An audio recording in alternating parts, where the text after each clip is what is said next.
No way to win. Nails in the coffin. Hey everybody, it's me, your friendly neighborhood Uncle Pete, and this is my series, Nails in a Coffin, where we learn that with great kills, there must also come great nails. Welcome back to my channel, or welcome to my channel. If you are new here, you can read what Nails in a Coffin is all about in the section down below.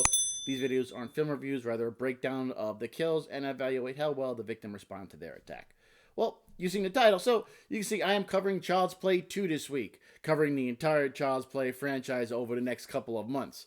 I've covered these years before, about 3 years ago, but that's when I was still getting comfortable in front of the camera. I had just started it a few months prior, and those videos are tough to watch, so I did want to give my favorite horror villain and franchise a second chance with getting nailed. I don't remember how many nails I gave each victim when I first covered these films over 3 years ago, so I'm not going to have a look at those ratings until I get my new ratings for this film, and it'll be interesting to see how they change, and I'll compare the two at the end of the episode, so make sure you stay tuned for that. Well, let's get down to business. I got my Child's Play beanie on, so you guys grab your good guy dolls, sit back, relax, and let's nail Child's Play 2. You look stupid.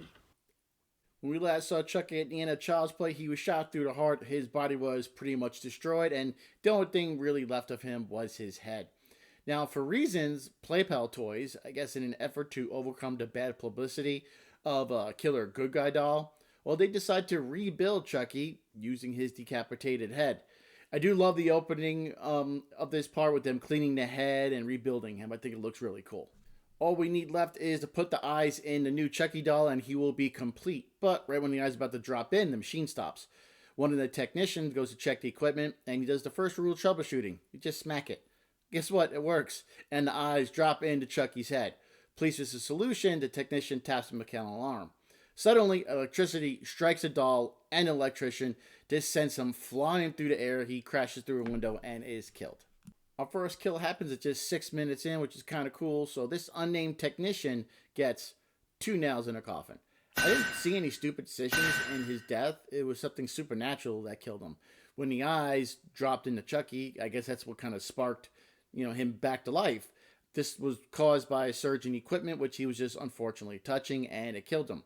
He pretty much was just in the wrong place at the wrong time. There was no negligence or stupidity on his part. So he's going to get an even 2 nails in the coffin. Corporate lackey Matson is next on the victim list. And after the technician's death, he asks company CEO, Mr. Sullivan, what he should do with the doll. Stick it up your ass. A short while later, after Matson was leaving a liquor store, Chucky surprises him from the backseat while he was driving, and he holds a gun right at Matson's face. Chucky tells Matson to drive to this address that Chucky had just found out where Andy was staying. Chucky has him park in a deserted parking lot after arriving close by, and then we see that Matson has his hands tied behind his back in the driver's seat with a jump rope. Matson is begging for his life while Chucky's tormenting him. Chucky pulls the trigger on the pistol he was holding, but it was just a water gun. Matson's relief is momentary when Chucky starts laughing. He even kind of laughs a little bit himself. Then he looks in the rear mirror to see what Chucky is doing. Then a plastic bag is placed over his head, with Chucky laughing maniacally as Matson is suffocated to death. He never really tried anything here, so I'm only going to give Matson 1.5 nails in the coffin. I don't know if I would have let Chucky tie my arms behind my back to seat like that. I feel that's a 100% death sentence. I'd rather take my chances and at least try and get away, so I think being that helpless is much scarier, because now there's no way you can protect yourself. There's nothing you can really do. He knew it was Chucky behind him. When he looked in the car alarm went off. He said there was nobody back there, and then he could see Chucky was next to him. So he knew it was just a 3-foot doll. I'd rather take my chances with an animated doll than have them tie my arms behind my back and leave me completely helpless.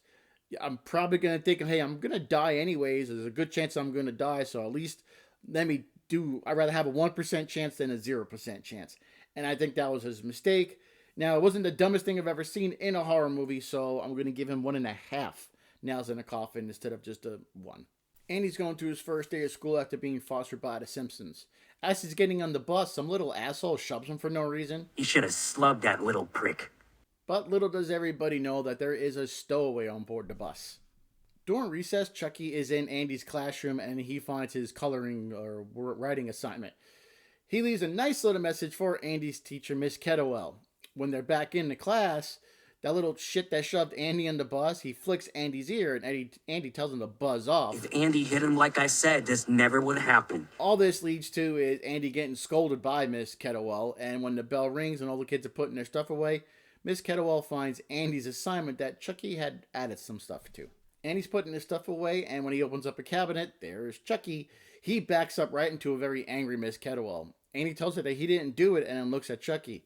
She, of course, doesn't believe him and tosses Chucky in the closet, locks the door, and then she leaves Andy in the classroom by himself, locking him inside. With Andy alone in the classroom, he goes to check the closet, and when he looks inside the keyhole, there's Chucky surprising him with a peekaboo. Andy runs to the door, but it's locked, and Chucky's telling Andy, hey, let me the F out of here.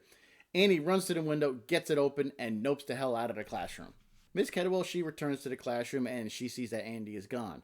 Of course, she's going to think he's hiding in the closet, so she goes to investigate, even though she unlocks the closet.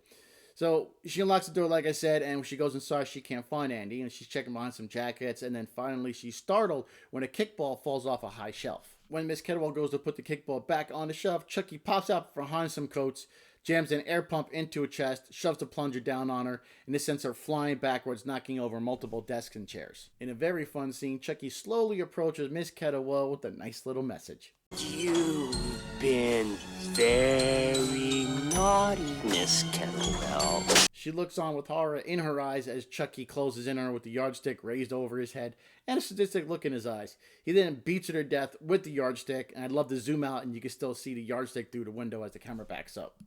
Miss Kettlewell gets a failing grade with only one nail in the coffin. I have to mention that it was not the smartest thing locking Andy in the classroom by himself. If Andy was my son, and even if he did write that message, I'd still be pissed at the teacher. She handled that completely wrong. She started grabbing a child, and I don't think that was cool in the situation. She kind of tossing him around.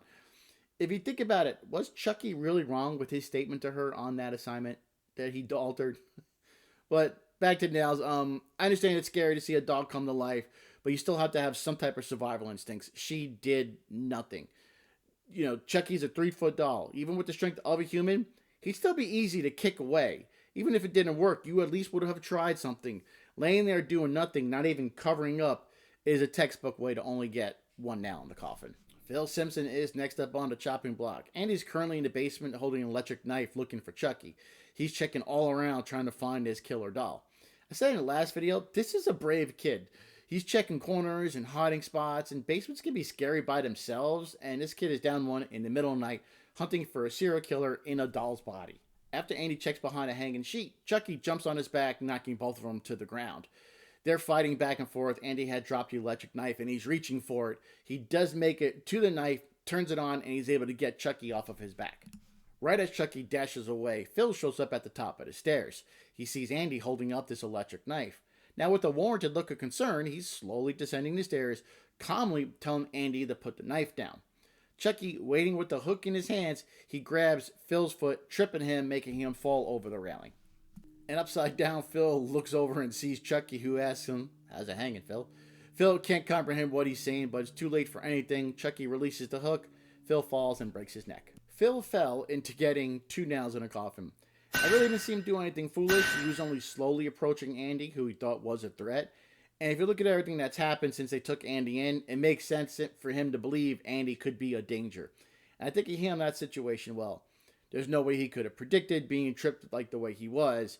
And by the time he caught his bearings hanging upside down, the shock of seeing Chucky, then he was dropped on his head, kind of feels right down the middle. For the nail ring, maybe he could have got his arms down, but taking everything into consideration, I think 2 nails in a coffin is fair. What do you think?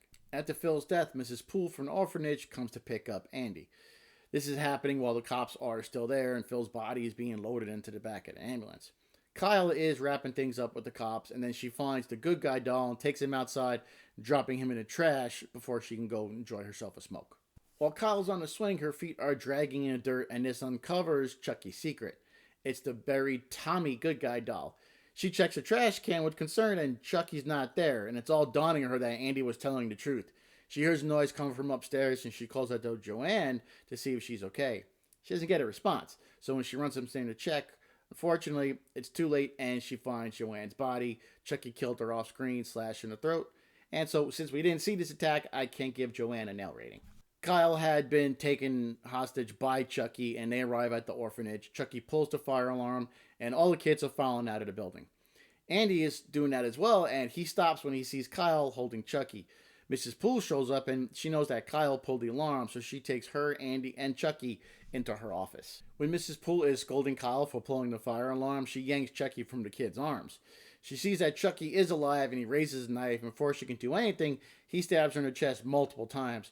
She falls into the copy machine, hits the floor, and dies as copies fall on her face. PC load letter? The fuck does that mean? I'm giving Mrs. Poole 1.5 nails in a coffin. I feel that it would be instinctual to throw a doll if it suddenly sprang to life in your hands, and especially if it has a knife raised over you. She never let go of Chucky till she was stabbed 3 times. If she at least tried to toss Chucky aside after the first stab, I could have given her a little bit more points, but she didn't. Maybe I'm generous giving her the extra half a nail for the shock of what she witnessed when Chucky attacked her, but she froze, and really can't do that in horror movies. I think her biggest mistake was the first second that she was stabbed, she should have tossed him. But maybe I'm being generous giving her the extra half a nail because of the shock. On to our last human death in Child's Play 2. It's a good one. After the orphanage, Chucky was able to take Andy hostage, and they're now in the Playboy toy factory where they make the good guy dolls. He knocks Andy out, and he starts to perform the How to Dumbala chant so he can put his soul into Andy. Clouds are swirling overhead, and Chucky is able to complete the voodoo incantation. The clouds subside, and we do see that the chant, it did not work, since Chucky, he had spent just too long in his current form. Chucky takes another beating at the end of this movie like he did in Child's Play. Here, he rips his hand off when it gets trapped in a gate, and then with his severed arm, he rams it into the end of a knife to make himself a better weapon. While Kyle and Andy are trying to get away from Chucky, a conveyor belt got jammed with good guy dolls on the eye insertion machine. A technician, he gets an alert, he goes to clear the jam, fix the issue. He removes the dolls, lays back on the conveyor belt to make an adjustment, and Chucky is slowly approaching right as the technician clears the issue.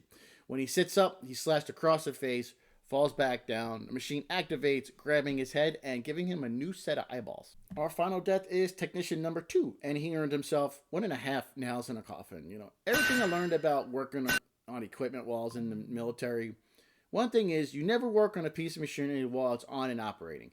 He never even turned it off. I think it was dangerous for him to be laying underneath that machine with it not turned off. He put himself in a dangerous situation, and Chucky was able to cause his death with just a swipe of his arm. If he had properly tagged out the machine or at least turned it off, it wouldn't have been that easy for him to get killed. So the best I can give this guy is 1.5 nails in the coffin. We're here, and it's the final kill and final set of nails for Child's Play 2. Kyle and Andy were able to get Chucky attached to this device that sticks arms and legs all on Chucky. He gets trapped in there, and multiple plastic arms and legs are supposed to be being attached.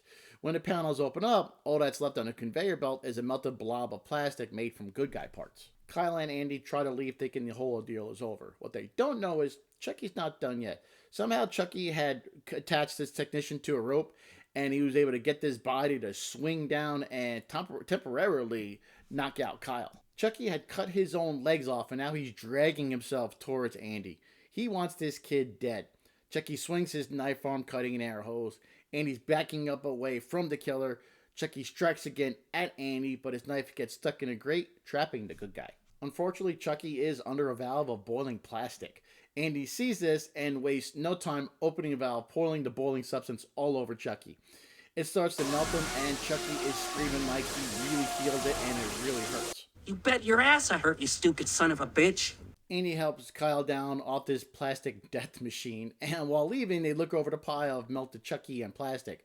Kyle gets too close to this pile, and Chucky springs up to attack her. Kyle gets the air hose in Chucky's mouth. It starts to inflate like a balloon.